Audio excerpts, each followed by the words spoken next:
Hello friends, welcome to my YouTube channel. आज के DIY में मैं ग्लास बोतल को यूज़ करके एक ब्यूटीफुल सी पेंटिंग बनाने वाली हूँ।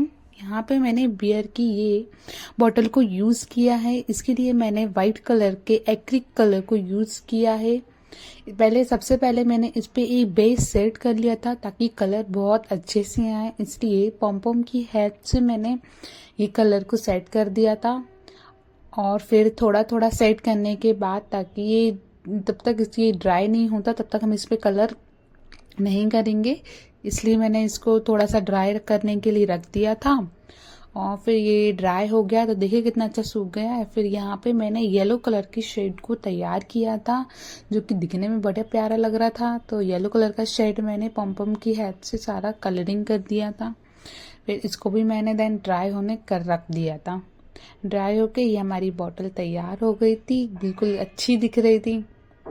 फिर यहाँ पे मैं जो डिज़ाइन इस पर ड्रॉ करने वाली थी वो आउल वाली थी, तो इस पर मैंने पेंसिल से पहले सारी इसको ड्रॉ कर लिया था ताकि दिखने में, कलरिंग करने में आसानी हो। आप भी पहले इसको ड्रॉ कर लीजिएगा।